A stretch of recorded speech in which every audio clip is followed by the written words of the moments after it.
A nossa portaria, ela prevê que as autorizações de dispensação e medicamento das farmácias, elas podem ser verificadas mensalmente ou sempre que necessário, segundo o sistema autorizador de vendas, né, para controle e monitoramento do programa.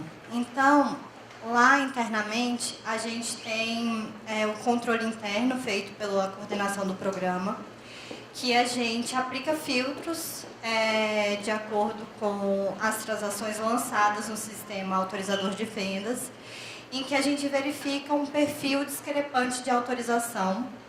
Esses filtros, eles não são fixos, eles não são determinados, eles são inconstantes, a gente está sempre atualizando e melhorando para verificar o que tem de fora do comum que pode ser verificado pelo Ministério da Saúde.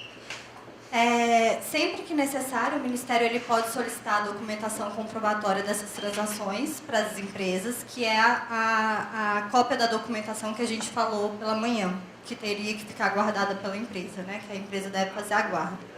Então, a gente pode solicitar essa documentação para fazer a verificação lá pela equipe do Programa Farmácia Popular. Após a análise dessa documentação, se a gente verifica que há irregularidade ou algum indício de irregularidade, a nossa portaria ela prevê que a gente pode suspender a conexão e os pagamentos da empresa para análise. E a partir daí, a gente pode adotar um desses procedimentos, que o primeiro é solicitar os esclarecimentos. Caso a gente verifique que as irregularidades analisadas na documentação, elas podem ser sanadas, a empresa ela pode apresentar uma documentação complementar ou alguma justificativa que esclareça essa irregularidade, a gente solicita para que a empresa apresente os esclarecimentos, para a gente fazer a avaliação e dar continuidade pela análise lá mesmo pela coordenação do programa. A partir daí, se a gente tem duas hipóteses, né? Ou solicitar a documentação e os esclarecimentos para a empresa, ou encaminhar direto para o DENASUS, que é o órgão de auditoria do SUS, dentro do Ministério da Saúde. Nesse caso, é quando a gente verifica que os indícios de irregularidades, eles não são passíveis de ser sanados pela análise só pelo programa. Então, precisa de uma análise mais aprofundada, de repente, uma visita técnica do Ministério da Saúde no próprio estabelecimento, ou uma análise mesmo por auditor, que tenha a competência para avaliar essas irregularidades ou indícios de irregularidades. Aí, se a gente solicita a documentação pela coordenação do programa e faz essa análise e verifica que os documentos estão ok, está tudo certo, a empresa conseguiu justificar ou apresentar a documentação comprobatória satisfatória, a gente já reativa a conexão dessa empresa e a empresa continua a realizar a dispensação normalmente pelo programa.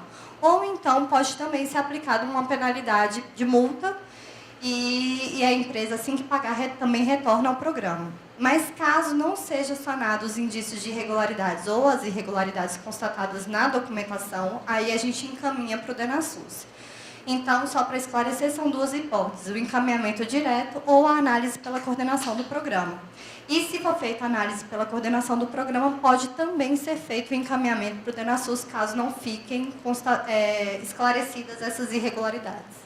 Depois que a empresa, que é feita uma solicitação para a instauração de procedimento de averiguação dos fatos pelo DENASUS, que é a auditoria, o DAF ele não interfere mais nas ações que vão ser realizadas pelo DENASUS. O DENASUS ele não está subordinado ao nosso departamento, que é onde fica a coordenação do Programa Farmácia Popular.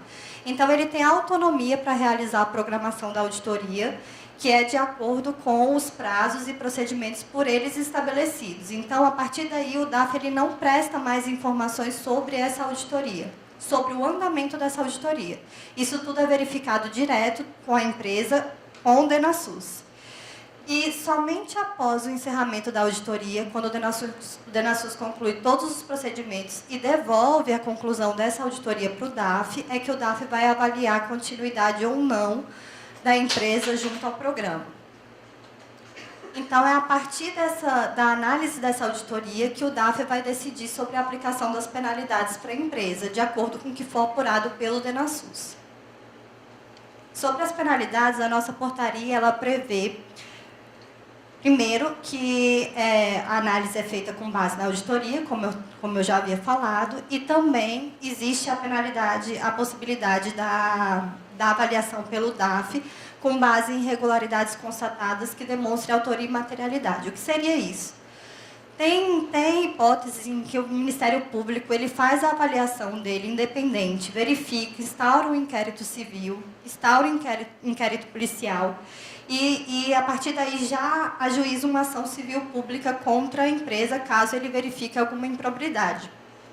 Então, nesses casos em que já há sentença em decisão judicial em que demonstra que a empresa foi irregular perante o programa, a gente recebe essa avaliação e aí a gente não instaura um procedimento à parte. Já tem uma decisão judicial onde já foi tudo avaliado. Nesse caso, a gente já faz o descredenciamento direto, sem a necessidade de auditoria. São casos pontuais já em que houve a investigação com o direito à ampla defesa, o contraditório, tudo feito pelo Ministério Público. Então, existem essas duas possibilidades de análise para descredenciamento. Existe também a penalidade da aplicação de multa, que é de até 10% calculada sobre o montante das vendas efetuadas nos últimos 3 meses completos das autorizações consolidadas. Então, a multa ela pode ser aplicada em 2 situações. Na análise feita da documentação pelo DAF, antes que seja encaminhada para o DENASUS, caso o DAF verifique que as irregularidades são passíveis só da aplicação de multa, não tem indício de fraude, que precisa uma verificação mais profunda pelo órgão de auditoria, pode ser aplicada só uma multa diante das irregularidades constatadas. Ou então, caso a empresa é encaminhada para o DENASUS e retorne com a auditoria em que é confirmadas as irregularidades, o DAF pode descredenciar e multar. Sempre que houver irregularidade constatada, vai haver aplicação de multa. Às vezes aliado ao descredenciamento, às vezes não, a depender das irregularidades. Existe também essa penalidade do bloqueio da conexão por um prazo de 3 a 6 meses. Essa previsão está na portaria, mas ela não é aplicada. Normalmente a gente aplica só a multa. Isso aí está até sendo revisto para uma nova portaria. O estabelecimento que ele tiver a penalidade do descredenciamento, ele não pode retornar ao programa num período inferior a 2 anos. Desde que o credenciamento esteja aberto, ele pode solicitar, passado 2 anos dessa penalidade, ele pode solicitar novo credenciamento. Agora, se ele cumpre a penalidade dos 2 anos e o credenciamento ele não está aberto, como é o caso atual, ele não tem como retornar. Essa previsão desse artigo, ele não é um indicativo de que ele vai retornar ao programa. Ele poderá solicitar, desde que esteja aberto. Aí o descredenciamento da filial, ela enseja a punição de toda pessoa jurídica nos termos do caput. Não é que a filial vai ser descredenciada. Quem não poderá aderir ao programa qualquer outra filial que esteja relacionada a essa empresa que foi descredenciada. Mas a penalidade é relativa ao novo credenciamento, não ao descredenciamento. Então, qualquer filial dessa empresa que for descredenciada, ela vai também ficar impedida por 2 anos de efetuar um novo credenciamento, uma nova adesão. Mas, no momento, também não está sendo aplicado porque não tem credenciamento aberto, então é indiferente. O parágrafo 2º, ele é o caso da incorporação e da fusão. É a previsão que eu havia dito já, que as empresas que já tiverem uma empresa credenciada e fizerem incorporação ou fusão, elas podem permanecer no programa. Quando é feita a incorporação e fusão, é gerado um novo CNPJ, a empresa vai enviar a comprovação de toda a documentação novamente para o programa avaliar, e aí ela continua no programa. E o parágrafo 3º é o mesmo caso da filial. Ele estende a penalidade ao proprietário, ao empresário individual e ao farmacêutico, que, na época que foram aplicadas as irregularidades. Então, eles também ficam impedidos de credenciar novamente ao programa pelo prazo de 2 anos. Bom, eu vou dar alguns exemplos dos principais motivos de descredenciamento do programa hoje, que a gente, recentemente foi feita uma auditoria pelo DENASUS, em que foram verificadas as principais causas de irregularidades lá pela fiscalização realizada por eles. Então, aqui a gente tem a dispensação de medicamento para pessoas que já foram a óbito. Isso já não acontece mais. O sistema ele teve uma alteração no início desse ano que impede a dispensação para pessoas em nome de falecidos. Então, hoje, Se for tentar realizar alguma venda em um CPF de uma pessoa que conste com a informação de óbito, essa venda já não vai ser concluída, ela vai ser barrada já no momento da solicitação. Mas antes de janeiro deste ano, não tinha essa implementação no sistema e eram realizadas dispensações em nome de pessoas falecidas. Essas ainda estão sendo averiguadas pelo DENASUS. Então, caso seja constatada na auditoria alguma dispensação nesse sentido, ela vai ser penalizada. Mas isso já foi cessado e não vai ocorrer mais desde janeiro desse ano. Aí, dispensação de medicamento para pessoas que não possuem a patologia. O DENASUS também ele consegue verificar isso lá na auditoria dele, faz entrevista com o usuário, que verifica que ele não tem essa patologia, que não foi prescrita a medicação para ele. E aí, fazendo essa conferência, eles conseguem atestar que é uma irregularidade. O próprio cidadão declara que não tem essa patologia. Registro de vendas para pessoas que nunca adquiriram medicamento no estabelecimento auditado, comprovando-se assim uso indevido do CPF de terceiros como meio de viabilizar as vendas fictícias. Acontece também de ser usado o CPF indevidamente, que é chamada venda fantasma, venda em nome de atendente da loja, vendedor que informa que não reconhece a dispensação, de paciente também, que o DENASUS consegue fazer essa entrevista e verificar a veracidade dessa venda. Coleta de assinatura nos cupons vinculados de pessoas diferentes das registradas nos referidos cupons. Assinaturas essas não reconhecidas pelos usuários dos medicamentos. Vai no mesmo sentido do que eu venho explicando, né? O DENASUS ele faz essa conferência, ele consegue conversar com as pessoas que estão na documentação e confirmar se ele de fato recebeu essa medicação ou não. Prescrição médicas não reconhecidas como autêntica pelo profissional médico. O DENASUS ele também vai em contato com o médico, vê as prescrições, o CRM, que foi dispensada aquela medicação, e consegue verificar se aquela receita é de fato dele, se ele assinou, e fazer essa verificação. Essa também é uma das irregularidades recorrentes nas auditorias. Não localização do responsável legal, que mesmo depois de publicada diversas notificações, não apresenta nenhuma justificativa e esclarecimento das não conformidades apresentadas pela equipe de auditores. Então, pelo sistema, a gente consegue levantar quais são as vendas efetuadas e, na hora de solicitar a documentação comprobatória ou esclarecimento, o proprietário, o responsável legal, não apresenta. Some, a gente não consegue identificar. Nesses casos em que a gente não consegue fazer a verificação da documentação e não consegue solicitar os esclarecimentos, a gente também pede o ressarcimento integral das vendas que a gente estiver analisando. Então, se não for apresentada a documentação é a única forma, é o meio legítimo de comprovar a venda. Se não tem essa documentação, a gente não tem como fazer a verificação e nem atestar que a venda foi regular. Então, não tendo, a empresa vai ter que ressarcir o valor todo integral das vendas que foram efetuadas. A apresentação de notas fiscais com códigos de barra divergente dos medicamentos dispensados no programa, deixando de comprovar a veracidade e a legalidade de cada operação por ele mesmo declarada no sistema. Então, isso aqui a Ju explicou mais cedo, né, que o código de barra ele tem que ser exatamente igual. Se você dispensa um medicamento com código de barra que não esteja cadastrado, a gente não tem como comprovar que aquele medicamento foi adquirido pela farmácia e nem que foi realizada a venda. Então, nesse caso, a gente também pede o ressarcimento integral do que foi declarado no sistema. Registro de dispensação de medicamentos do programa em nome de ex-funcionário, funcionário, responsável legais do estabelecimento sem a devida comprovação de regularidade. Então, nesse caso, entra um pouco no que eu já falei da venda para terceiro, que não é reconhecida. Não é que não possa ser realizada a dispensação pelo programa em nome de funcionário e do representante legal. Pode ser feito, desde que a venda esteja regular com toda a documentação comprobatória, prescrição, RG, CPF, tudo certinho. Se não tiver essa comprovação, também é considerada irregular, assim como é considerada para qualquer outra pessoa, para qualquer terceiro. Então, se for feito e não tiver a comprovação, também vai ser solicitado o ressarcimento. A parte de monitoramento e penalidades, a apresentação das principais normas da portaria são essas. Aí eu vou abrir para vocês perguntarem e depois a gente segue com um outro tópico.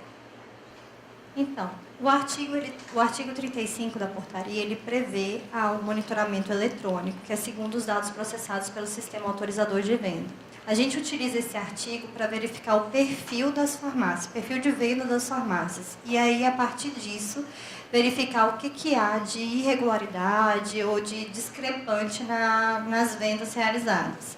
Então, a gente utiliza isso como um pontapé inicial para fazer as avaliações.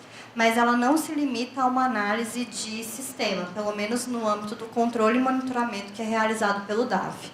Então, isso a gente vai verificar o perfil para iniciar o procedimento de análise. A partir daí, a gente tem o artigo 36, que ele prevê a solicitação de documentação para a farmácia. Então, se nesse perfil de vendas que a gente verifica, segundo os dados processados, segundo o sistema, a gente verifique que possa ser sanado pela apresentação de uma documentação, pela apresentação de uns esclarecimentos, a gente solicita para que a farmácia apresente o conteúdo probatório das transações. Então, a gente vai selecionar dias e vai informar nessa solicitação o que você precisa apresentar. Aí tem o kit, que seria... essa imagem ela ilustra bem o que a farmácia precisa apresentar. Então, tudo é norteado pelo número da autorização consolidada, que é aquele número lá em cima.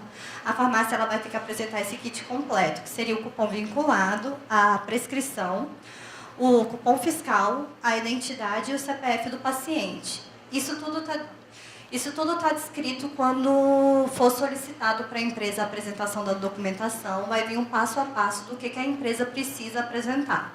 Se a empresa tiver alguma dúvida sobre a apresentação dessa documentação, ela pode encaminhar um e-mail solicitando esclarecimentos ou a dúvida específica para os nossos canais de atendimento que a gente esclarece. Mas esse é basicamente o kit que a empresa tem que apresentar para a gente fazer a verificação. Então, é a partir disso que a gente faz a análise da documentação pelo DAF. Se a empresa não encaminha isso aqui completo ou encaminha errado, isso impossibilita a gente de analisar. Então, a partir daí, a gente considera já uma irregularidade, porque não foi atendido o que foi solicitado, suspende a conexão da empresa e faz uma reiteração dessa solicitação. Caso a empresa ela não consiga juntar essa documentação no tempo previsto, ela pode pedir uma prorrogação de prazo, justificar o motivo por que ela não tem essa documentação pronta. Normalmente, a gente concede esse prazo para que a empresa apresente a documentação completa. A conexão ela só vai ser suspensa caso a empresa não apresente a documentação ou apresente de forma errada, pelo número da autorização. A gente vai dizer quais são as datas e vai ter que enviar toda a documentação referente àquelas datas específicas, agrupada por número de autorização. Quando é solicitada a documentação pelo Ministério da Saúde, a gente geralmente pede em dias. Foi perguntado da forma de agrupar. A gente pede que agrupe os dias pelo número de autorização.